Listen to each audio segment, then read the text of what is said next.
नमस्कार, NokingNews.com में आपका स्वागत है। मैं हूं गिरिजेश वशिष्ठ। आज बात करेंगे कांग्रेस की नई रणनीति क्या है, किस तरह से वो खेल रही है, और ये जो आसपास आपको घटनाक्रम दिखाई दे रहे हैं इसमें कांग्रेस का गेम प्लान क्या है, अंदर की कहानी क्या है, और इन सारी चीज़ों से वो किस तरफ इशारा कर रही है। और ऐसा लगता है कि कांग्रेस इस बार बहुत नियोजित तरीके से, बहुत प्लान्ड तरीके से खेल रही है, और उसका जो खेल है वो अभी तक ऐसी दिशा में जा रहा है जो उसको कुछ ना कुछ देकर जाएगा। नई रणनीति क्या है, मैंने इस पर थोड़ी बहुत बातें पहले की हैं, लेकिन आज डिटेल्ड बात करूंगा, एक एक पॉस्चर की बात करूंगा, एक एक बयान की बात करूंगा। कहीं मत जाइए, चैनल को सब्सक्राइब कर लीजिए। आज आपको जो पॉलिटिक्स में रणनीति बनाई जाती है उसका एक इनसाइड व्यू मिलने वाला है कि किस तरह से स्ट्रक्चर किया जाता है चीज़ों को। मैं अभी हाजिर हुआ।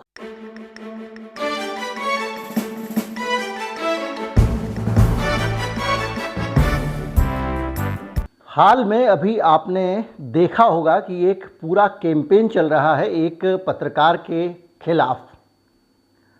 पत्रकार हैं लल्लन टॉप के संपादक, और अब इंडिया टुडे ग्रुप में ज़्यादा अहम पद पा गए एक सबसे प्रतिष्ठित हिंदी की एक पत्रिका है। सबसे प्रतिष्ठित नहीं कहें, लेकिन बेहद प्रतिष्ठित है, वो है इंडिया टुडे। इंडिया टुडे के हिंदी के संपादक भी लल्लन टॉप वाले द्विवेदी साहब बन गए। अब द्विवेदी साहब के पुराने ऐसे ऐसे ट्वीट निकल के आ रहे हैं जिसमें उन्होंने भाषा की जो न्यूनतम सीमा होती है उसको भी पार कर दिया है। माफ़ कीजिएगा, क्षमा सहित जैसे शब्दों का इस्तेमाल सौरभ द्विवेदी ने अपने ट्वीट्स में किया है, और वो ट्वीट निकाल निकाल कर बांटे जा रहे हैं।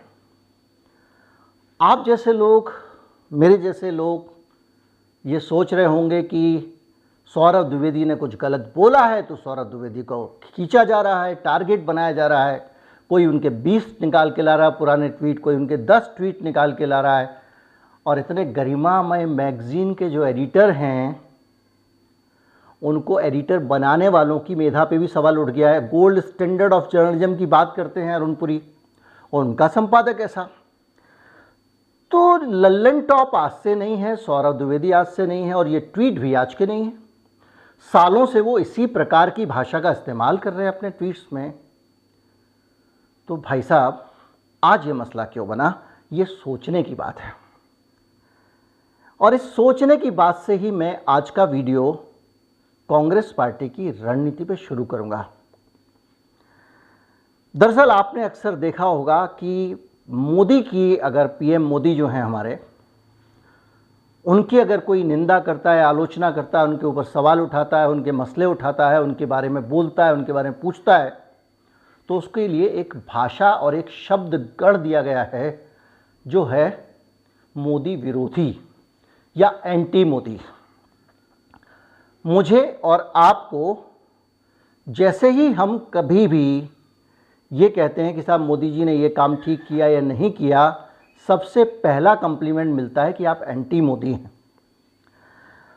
आम आदमी को ये समझ में आता है कि भाई हाँ, ये आदमी मोदी जी को पसंद नहीं करता है, यही एक मैसेज जाता है। लेकिन इस तरह के शब्द राजनीति में अनायास नहीं बनाए जाते हैं, इनको गढ़ा जाता है, इनको बोया जाता है समाज में। ये रक्षा कवच है, ये शब्द नहीं है। और ये रक्षा कवच ऐसा है कि जैसे ही मैं मोदी जी के खिलाफ कुछ बोलूँ, आप मोदी जी के खिलाफ कुछ बोलें, तो जो उनको मानने और चाहने वाला आदमी है उसके दिमाग में सबसे पहला खट से ये कौंधेगा, ये तो एंटी मोदी है। अब ये कुछ भी बोले, कुछ भी राज खोले, इसको सुनना नहीं है, क्योंकि ये तो एंटी मोदी है, इसको तो बोलना ही बोलना है। स्कूल में बच्चे शरारत करते हैं, तो जब बच्चे शरारत करते हैं स्कूल में और उनकी पिटाई हो जाती है, उनके खिलाफ कुछ होता है, तो वो घर पे आके बोलते हैं ये वाली मैम मुझसे जलती है, और इतना करने के साथ ही उनके सारे पाप ठग जाते हैं। इसी तरह से एंटी मोदी। कांग्रेस पार्टी ने एक नया तरीका ये एंटी मोदी स्टाइल का निकाला है, और वो ये है कि आप पत्रकारिता के पूरे एक हिस्से को, जो गोदी मीडिया है या जिसको आप कुछ भी कहें, एजेंडा वाला मीडिया कहें, या जो मीडिया बीजेपी की तरफ से खुलकर खिलता है, भक्तों ट्रोल्स की तरह खिलता है, उस मीडिया को उन्होंने आइडेंटिफाई कर लिया है। और जैसे ही उस मीडिया के लोग एक भी सवाल राहुल गांधी के खिलाफ, कांग्रेस के खिलाफ करते हैं, एक भी चीज़ उठाते हैं, तो उसका पूरा रिकॉर्ड, बैकग्राउंड निकाल लिया जाता है खोद के, और घोषित कर दिया जाता है कि ये आदमी तो एंटी राहुल गांधी है, ये आदमी तो राहुल गांधी के खिलाफ बोलेगा ही बोलेगा। तो जो एक पूरी ताकत मीडिया की भारतीय जनता पार्टी ने इकट्ठी की है, उस मीडिया की ताकत को, वो जो एंटी वाला खेल है, उसे न्यूट्रलाइज करने का काम किया जा रहा है। और इसीलिए जहां सुधीर चौधरी मिल जाए, जहां श्वेता मिल जाए, जहां लल्लन टॉप द्विवेदी मिल जाए, रूबिका मिल जाए, वहीं पे उससे जुड़ी हुई उसकी भक्ति भाव की 50 कहानियाँ और उसके लो स्टैंडर्ड ऑफ जर्नलिज्म के 50 उदाहरण लेकर कांग्रेस पार्टी का पूरा सोशल मीडिया सेल, अब कांग्रेस पार्टी पुरानी नहीं रही है, अब उसका सोशल मीडिया सेल बीजेपी की तरह ही मजबूत हो गया है, टूट पड़ता है। तो सौरभ द्विवेदी अपनी एक न्यूट्रल इमेज लेके घुमा करते थे, जेएनयू में पढ़े हुए हैं, लोगों को लगता था कि हाँ भाई ये थोड़ा सा क्रांतिकारी मिजाज के पत्रकार होंगे। तो ये भ्रम भी अब इस खास पॉलिटिकल अभियान के तहत पूरा करने की कोशिश कर रही है कांग्रेस पार्टी। अभी तक यही सौरभ द्विवेदी उतने बुरे नहीं थे, लेकिन अब अचानक हो गए। और ये सारी चीज़ें धीरे धीरे करके बताती हैं कि किस तरह से गेम प्लान पॉलिटिक्स खेलती है। ये तो एक उदाहरण है। राहुल गांधी की पूरी भारत जोड़ो यात्रा एक बढ़िया पॉलिटिकल स्ट्रेटजी का हिस्सा है। राहुल गांधी जब संदेश दे रहे हैं, तो मैंने आपको बताया था कि इस बार राहुल गांधी मुंह नहीं खोलेंगे, क्योंकि वो बोलते हैं तो बहुत अच्छे वक्ता नहीं हैं, प्रभावी वक्ता नहीं हैं। उनकी भाषा और शैली में अंग्रेजियत का पुट है, तो उनको लोग धर लेते हैं, लपेट देते हैं। एक तरफ ऊंची ऊंचे बढ़िया भाषण देने वाला आदमी, दूसरी तरफ तो ऐसी फील्ड में लड़ना। अगर आप बास्केटबॉल अच्छी खेलते हैं, मुझे खेलना नहीं आता, तो मैं आपकी फील्ड में जाऊँ ही क्यों। तो ये जो भारत जोड़ो यात्रा है, इसमें संदेश दिए जा रहे हैं, लेकिन संदेश जुबानी नहीं दिए जा रहे हैं। इस यात्रा में दृश्यों से संदेश दिए जा रहे हैं, ऐसा मैंने आपको बताया था। फोटोग्राफ्स आएंगे, उनके ज़रिए आपको कहानी कम्युनिकेट होगी। बोलेगा कोई कुछ नहीं, दिमाग में आपके प्रोग्रामिंग हो रही होगी। और आज की तारीख में राहुल गांधी की लार्जर देन लाइफ इमेज बनाना और जो पप्पू वाली इमेज बीजेपी की सोशल मीडिया सेल ने गढ़ दी थी, उसको तोड़ना, इस अभियान पे काम कौन कर रहा है? सोशल मीडिया सेल कर रही है, और उनके जो स्ट्रेटजिस्ट हैं कांग्रेस पार्टी के। मैं आपको कुछ उदाहरण देता हूं। राहुल गांधी आपने देखा होगा बच्चों के साथ दिखते हैं। आपने जितने भी बड़े लोग हैं, हिटलर भी अपनी बच्चों के साथ फ़ोटो खिंचवाता था, मोदी जी खिंचवाते हैं, सब लोग अमित शाह, क्योंकि वो एक मैसेज देना चाहते हैं कि देखो हम कितने बड़े आदमी हैं, कितने प्यारे आदमी हैं। चाचा नेहरू भी बच्चों के साथ खेलते थे। तो एक इमेज बनाने की कोशिश होती है कि ये आदमी ट्रस्टेबल है, क्योंकि बच्चों के साथ है, हम इस पर भरोसा कर सकते हैं।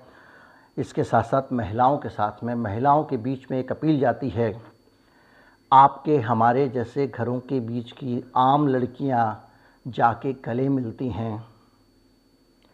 सौम्यता के साथ राहुल गांधी का उनसे परिचय होता है, और पूरे देश में संदेश ये जाता है कि ये मर्द अच्छा मर्द है, ये महिलाओं के प्रति बुरी नज़र नहीं रखता, गंदी नीयत नहीं रखता। इस पे कितना ज़्यादा लड़कियां ट्रस्ट कर रही हैं। ये वो इंसान है जिससे कभी भी गले मिला जा सकता है और आप असुरक्षित अनुभव नहीं करेंगे। ये एक संदेश है। कभी ये हाथ मिलाते समय ज़ोर से हाथ नहीं मिलाता है। तो ये जो संदेश है, ये संदेश महिलाओं के अंदर उस आदमी की इमेज के लिए एक आत्मीयता लाने की कोशिश कर रहा है, और इसके लिए कुछ कहा नहीं जा रहा है, कुछ तस्वीरें अखबार के ज़रिए, सोशल मीडिया के ज़रिए सीधे आपके ब्रेन को दी जा रही हैं। बोला जाएगा तो भाषा होगी, भाषा का विश्लेषण करता है दिमाग, उसके बाद नतीजे निकालता है, अर्थ समझता है, विजुअल सीधे दिमाग में घुसता है, सीधे वैसा का वैसा बैठ जाता है। तिलक करवाया जा रहा है राहुल गांधी का, जगह जगह आरती हो रही है। तिलक और आरती का मतलब आप क्या समझते हैं? ये एक संदेश दिया जा रहा है कि जिसे तुम अहिंदू कहते हो, हिंदू नहीं है ये कहते हो, वो देखो उतना ही हिंदू है, उतना ही भारतीय, उतना ही तुम्हारे जैसा है।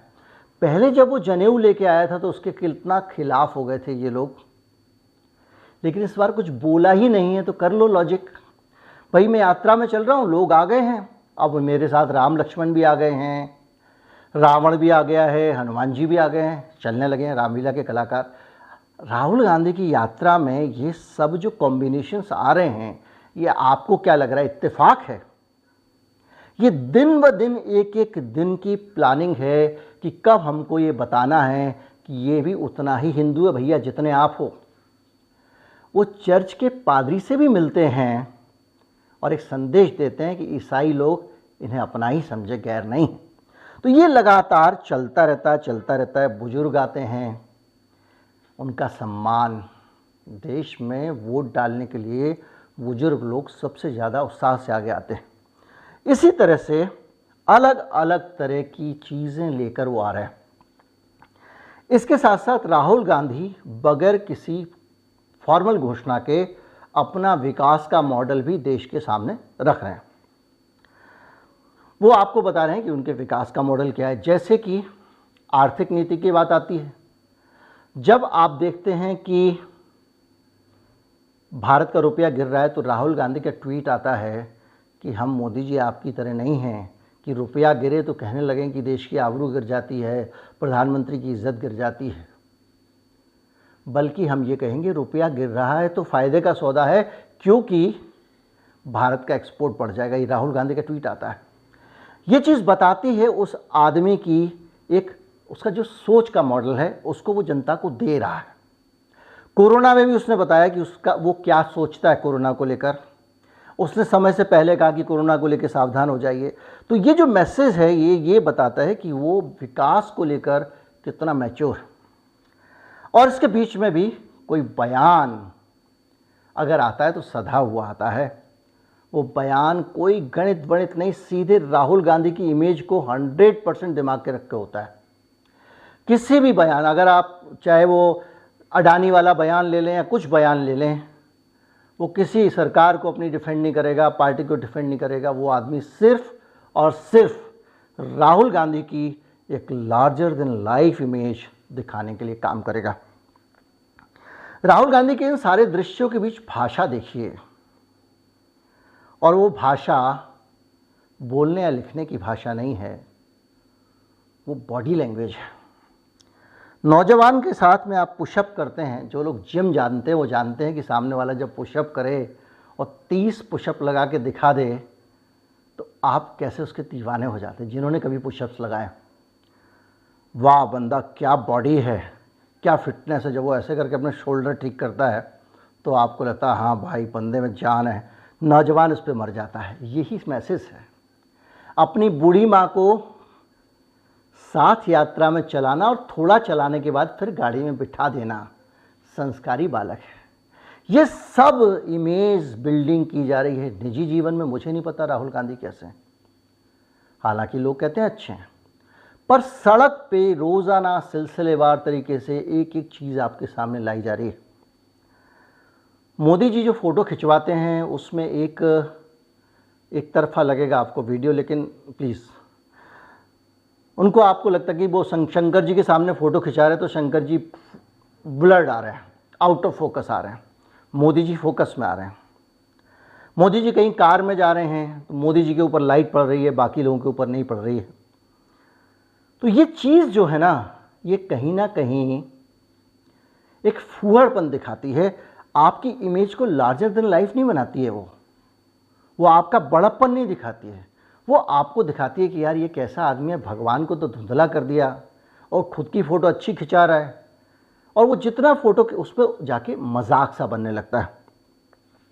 राहुल गांधी इस तरह की बातें नहीं कर रहे हैं, लेकिन फोटोग्राफी में खेल वो भी कर रहे हैं। लार्जर देन लाइफ फोटो दिखाने के लिए, स्टॉलवर्ट पर्सनैलिटी दिखाने के लिए, राहुल गांधी को लाखों में एक दिखाने के लिए, भीड़ में सबसे बड़ा दिखाने के लिए फोटोग्राफी ट्रिक्स अपनाए जा रहे हैं। फोटोग्राफर फोटो लेते हैं, लेकिन कैमरा फोटोग्राफर की कमर से नीचे होता है, कमर से ऊपर नहीं होता है। मैं फोटोग्राफर हूँ, इंस्टाग्राम पे आप मेरे फ़ोटो देख सकते हैं, मैं शौकिया फ़ोटोग्राफी करता हूँ। बहुत दिनों से मैं ये काम उतना मन लगा के नहीं कर पा रहा हूँ। तो आपकी कमर जो होती है ना, उससे नीचे कैमरा होता है। जब आपका कैमरा आपके आई लेवल से ना होकर नीचे होता है तो आपकी पर्सनैलिटी बड़ी दिखाई देती है, आप ग्रांड दिखाई देते हैं। इस टेक्निक का इस्तेमाल राहुल गांधी की फोटोग्राफी में किया जा रहा है। फील्ड कंप्रेशन की टेक्निक का इस्तेमाल किया जा रहा है, जिसमें दूर से जूम लेंस से राहुल गांधी का फोटो लिया जाता है और उससे उनके पीछे की भीड़ उनके बहुत नज़दीक दिखती है, लेकिन उनकी पर्सनैलिटी बहुत छाई हुई और बड़ी दिखती है। इसकी वजह से भी राहुल गांधी के फोटोग्राफ बहुत ज़बरदस्त आ रहे हैं। तो कुल मिला के एक बहुत प्लान्ड तरह का कैंपेन ये चल रहा है। तो आज मैंने इस कैंपेन के केवल 2 हिस्सों को छुआ है। एक तो ये कि वो किस तरह से यात्रा में चलते चलते इस देश में अपनी एक बड़ी इमेज बना रहे हैं। आज से 6 महीने पहले राहुल गांधी को पप्पू लिख देना आसान था, ट्विटर पे कोई भी लिख सकता था। आज नहीं लिख सकते, क्योंकि कोई भी सोशल मीडिया सेल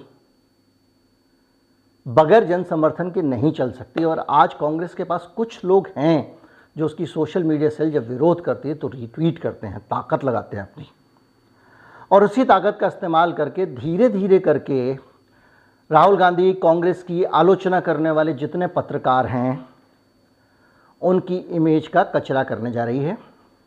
उनकी न्यूट्रल इमेज, विद्वान पत्रकार होने की इमेज, समझदार होने की इमेज की इन 2 साल के अंदर इतनी बढ़िया तरीके से चटनी बनाई जाएगी कि आपको हर बात में नोटों का चिप नज़र आएगा, तो सौरभ द्विवेदी की भद्दी भाषा नज़र आएगी, तो सुधीर चौधरी के जोकरई नज़र आएगी। ऐसी एक इमेज बनाने की कोशिश की जा रही है हर तरफ से कि जब ये कुछ भी कहेंगे राहुल गांधी के खिलाफ तो लोग यकीन नहीं करेंगे। जैसे कि एक कोशिश बीजेपी ने की थी एंटी मोदी वाला जो मेटाफर था वो देके।